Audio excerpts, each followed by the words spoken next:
जर तुम्ही college student असाल तर तुमच्यासाठी लुक, पॉवर, बाईक आणि क्वालिटी, रिलायबिलिटी एकदम प्रॉपर कॉम्बिनेशन म्हणजे पल्सर. एकदम डिसेंट लुक आहे. पॉवर थोडी कमी जाणवते, मला वाटतं 150 परफेक्ट राहील. पिलियनसाठी सुद्धा कम्फर्टेबल आहे. मेंटेनन्स कॉस्ट खूप कमी आहे या गाडी. तर आजचा आपला जो व्हिडिओ आहे तो आहे पल्सरच्या ओनरशिप 1 इयर ओनरशिपचा.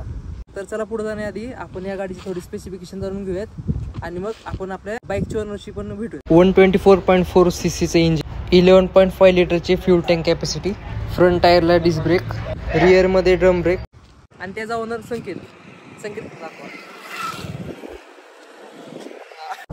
संकेत खरेदीच्या चॅनलमध्ये आलाय कारण त्याच्या बाईकची ओनरशिप आहे.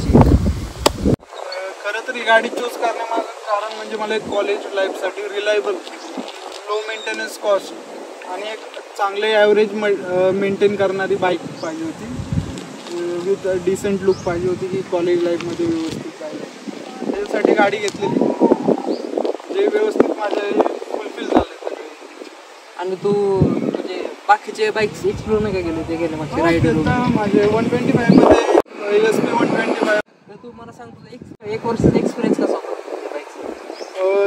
एक्सपिरियन्स मस्त होता. 1 वर्ष झाले याला पूर्ण व्यवस्थित होता. गाडी रफ अँड टफ होईल. मायलेज मला आत्ता 50पर्यंत देते. रनिंग म्हणजे 13 ते 14 हजार किलोमीटर रनिंग झालेलं आहे. सर्व्हिसिंग झाली आहे त्याच्यात 2-3दा, एक 5. तर ह्या बाईकचा 1 इयरचा रायडिंग परफॉर्मन्स कसा होता तुझा एक्सपिरियन्स? मला 50च्या आसपास मायलेज दिले. आणि राहिलं पॉवरचा विषय तर पॉवर थोडी कमी जाणवते. मला वाटतं 150 परफेक्ट राहील. 125 थोडा तुम्हाला घाटात वगैरे प्रॉब्लेम देणार थोडाफार. पण आपली तुमचा रस्ता जर सरळ असेल किंवा काही चढ उतार वळण वगैरे जास्त नसतील तर गाडी व्यवस्थित. आणि गाडीचं मायलेज 50 ते 55पर्यंत व्हेरी करतं का? व्हॅरी करतं ते लोकेशनवरती, तुमच्या रायडिंगवरती. तुमची रायडिंग एकदम व्यवस्थित असेल तर ते 59पर्यंत सुद्धा जाणार. तर संकेत मला बाईकच्या कम्फर्टबद्दल सांगतो. कम्फर्टबद्दल बोललं तर सस्पेन्शन तुम्हाला व्यवस्थित भेटेल. मी सिंगल सीट घेतलेलं आहे. लॉंग रूटसाठी एकदम व्यवस्थित सीट आहे. तुम्ही 2 ते 3 तास कंटिन्युअस प्रवास करू शकता बिना काही प्रॉब्लेम. अबो 3 तास तुम्हाला थोडाफार प्रॉब्लेम होईल पण 3 तास इज ओके. आणि पिलियनसाठी सुद्धा कम्फर्टेबल आहे. सेम राहील ते, म्हणजे जे रायडरसाठी जे आहे कंडिशन तीच पिलियनसाठी कंडिशन आहे. व्यवस्थित कम्फर्टमध्ये तुम्हाला व्यवस्थित तुमचे कॉस्टनुसार व्यवस्थित मिळेल. आणि लॉंगेस्ट राईड कुठे केली? लॉंगेस्ट राईड मी पंढरपूरला गेलो मी. तिथे जवळपास मला 3 तास लागले. 3 तासाच्या राईडमध्ये कुठे ब्रेक वगैरे घेतला नाही पण व्यवस्थित गेलो.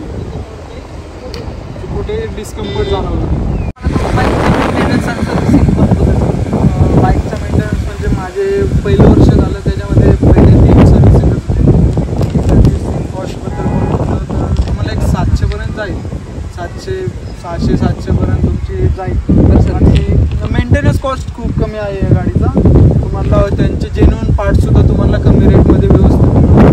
कॉलेज लाईफमध्ये एकतर आपल्याकडे असते पैशाचा प्रॉब्लेम. बेस्ट बाईक म्हणू शकता तुम्ही तेवढ्यासाठी. जर तुम्ही कॉलेज स्टुडंट असाल तर तुमच्यासाठी लुक, पॉवर, बाईक आणि क्वालिटी, रिलायबिलिटी एकदम प्रॉपर कॉम्बिनेशन म्हणजे पल्सर. मला या बाईकचं इश्यू किंवा काय कंप्लेंट असेल तर ते इश्यू कंप्लेंटबद्दल बोललं तर पहिली गोष्ट म्हणजे 125 cc थोडी कमी पॉवर तुम्हाला जाणवेल जर इन्क्लाइन वगैरे असेल. आणि दुसरा इश्यू म्हणजे एअरकूल्ड इंजिन असल्यामुळे हीटचा थोडाफार प्रॉब्लेम तुम्हाला देणार गाडी. आणि काय बोलायला गेलं तर ओके आहे गाडी तुमची. म्हणजे तुमची व्यवस्थित सगळ्या जे असतात ते पूर्ण करून जाईल. बाईकची टॉप स्पीड 105पर्यंत नेली आहे गाडी.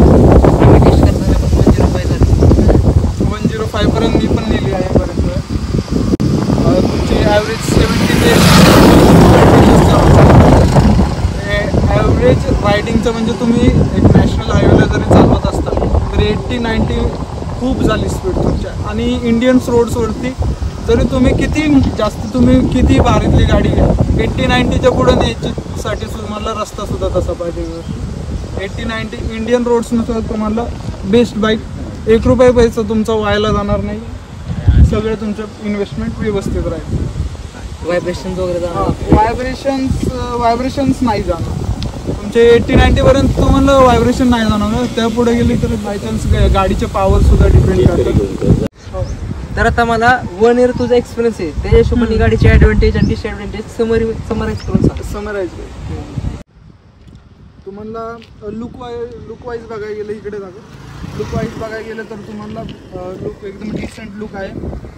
थोडे हॅलोजनचा थोडं तुम्हाला ब्राईटनेस कमी मिळेल म्हणून हॅलोजन मी LED सेपरेट बसवायला लागले. मला नंबर प्लेट कास्ट तुम्हाला फायदा आहे, त्याची कळेल तुम्हाला घेतलं. संकेतच्या एक्सपिरियन्सच्या हिशोबाने ही बाईक कॉलेजच्या स्टुडंटसाठी एकदम बेस्ट आहे, हे तर कळलं आपल्या सगळ्यांना. आणि गाडीचं मेंटेनन्स आहे तो सगळ्यात लो आहे. त्यानंतर फ्युल इफिशियन्सी चांगली आहे गाडीची. जर तुम्ही एक प्रॅक्टिकल माणूस आहात, तुम्हाला आजूबाजूशी काही घेणं देणं नसेल की समाज काय म्हणतात, बेस्ट प्रॅक्टिकल गाडी म्हणू शकता तुम्ही. लोहा काय नाही, दिलदार व्यक्ती म्हणतोय ओनरच्या आपल्या थँक्यू म्हणत, कारण त्यांचे जे रिकामा टाइम आपला टाइम आपल्याला दिलाय त्याबद्दल सांगतो तुझे आभार. खरं तर आभार मानण्याचं असं काही कारण नाही. भाऊने आपली गाडी नेली, धुवून आणली, बस. एका व्हिडिओ बद्दल गाडी धुवून मिळते, काय पाहिजे. बरोबर. नेक्स्ट लावा. चेक पाठवून आपला आजचा कॅमेरामॅन नेव्हर डाईज.